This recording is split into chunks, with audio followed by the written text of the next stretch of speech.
আমি যখন ক্লাস 9-এ পড়তাম তখন থেকে আমি নুসরাত ফারিয়ার ফ্যান। ফারিয়া যে এত সুন্দর অভিনয় করতে পারে এটা আমি নিজেও জানতাম না, কারণ তাকে নিয়ে অনেক অনেক কথা বলতো। এবার ঈদে 6টি সিনেমা মুক্তি পেয়েছে। সেই সিনেমাগুলো দেখতে কিন্তু দর্শকদের উপচে পড়া ভিড় লক্ষ্য করা গেছে। সেই ধারাবাহিকতায় আজকে শুক্রবার অসংখ্য দর্শক বসুন্ধরা স্টার সিনেপ্লেক্সে এসেছে।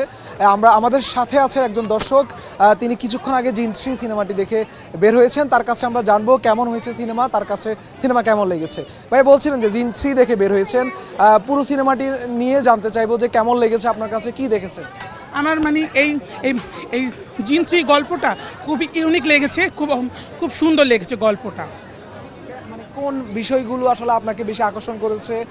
আসলে মা সন্তানের যে বন্ডিংটা এই মুভিতে খুব সুন্দরভাবে ফুটিয়ে তুলেছে। আর গল্পের যে প্লট টুইস্ট আর কাস্টিংগুলো খুব অস্থির হয়েছে। আর সিনেমাটোগ্রাফি আর অন্যান্য যে কারিগরি দিক, গান সবগুলো অস্থির হয়েছে এবং খুব চমৎকার হয়েছে। যারা অভিনয় করেছে সেক্ষেত্রে আপনি কাকে বেশি বলবেন যে সে ভালো অভিনয় করেছে, কার কথা বলবেন? আমার কাছে বলবো হচ্ছে সজল ভাইয়ের অভিনয় খুব চমৎকার হচ্ছে। তার ডায়লগ ডেলিভারি, প্রতিটি এক্সপ্রেশন আর সিন ভিত্তিক তার সবগুলো অ্যাক্টিভিটিগুলো খুব ভালো ছিল। আর ফারিয়া যে এত সুন্দর অভিনয় করতে পারে এটা আমি নিজেও জানতাম না, কারণ তাকে নিয়ে অনেক অনেক কথা বলতো, কিন্তু আজকে সে প্রমাণ করলো সে একজন দুর্দান্ত অভিনেত্রী। জিন সিনেমা, সেহেতু জিনের কথা তো আসেই, যে জিন দেখে ভয় পেয়েছেন কিনা বা কি আপনার কাছে কেমন লেগেছে? আসলে একটু তো ভয় সবাই পায়, সবাই বলে ভয় পাইনি, কিন্তু আসলে সবার মনে ভয় তো অবশ্যই কাজ করে। আমিও দু একটা দৃশ্যে একটু অড সিচুয়েশনে পড়েছিলাম যে কি হয়, কারণ সাউন্ড মিক্সিংটা এত সুন্দর হয়েছে। কারণ অন্যান্য মুভি, আমাদের বাংলাদেশের অন্যান্য মুভিগুলোতে এরকম দেখি না সাউন্ড, কিন্তু এইটার জিন মুভির সাউন্ডগুলো এত সুন্দর হয়েছে, দৃশ্যের সাথে খুব ভালো হয়েছে। আপনি কি জিন দেখতে এসেছিলেন নাকি অন্য কোনো সিনেমা দেখতে এসেছিলেন? আমি আসলে এটাই দেখতে এসেছি, কারণ আমি নুসরাত ফারিয়ার অনেক বড় ফ্যান।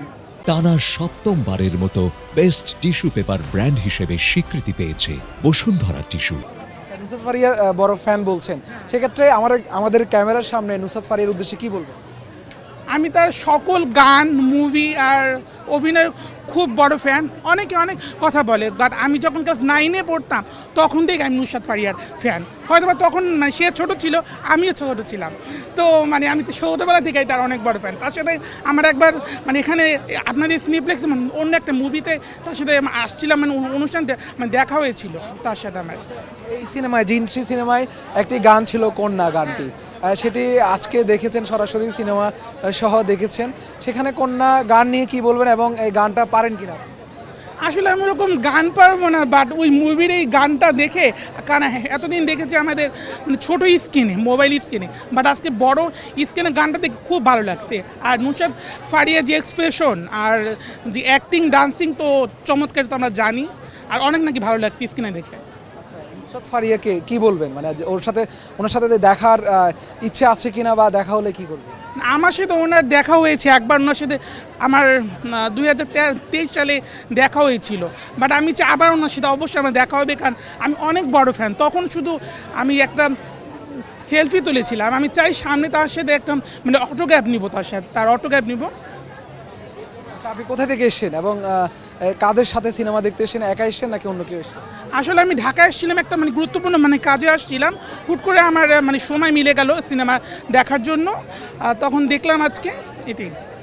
বাংলা সিনেমা নিয়ে আর প্রত্যাশার জায়গাটা কি বলবেন, কেমন সিনেমা আপনারা? আসলে আমাদের এবার ঈদে তো অনেকগুলো মুভি মুক্তি পেল, রোমান্টিক, অ্যাকশন। আজকে যেটা দেখলাম জিন 3 তো ছিল একদম পুরো হরর ড্রামাটিক, যেটা বলে, শুধু হরর না, হরর ড্রামাটিক। তো সবগুলোই ডিফারেন্ট 5টা মুভি 5 রকম ছিল। তো বাংলা মুভি আগে একটু ছিল, পিছিয়ে যাওয়ার চেষ্টা করছিল, বাট ইদানিং অনেক ফ্লো করে উপরে উঠেছে, এবং ইনশাল্লাহ খুব শীঘ্রই আমাদেরও প্রতি শো যাবে হাউসফুল, এবং শুধু ঈদের মৌসুমে না, সারা বছরই শোগুলো হাউসফুল যাবে, এই দোয়া করি। Thank you.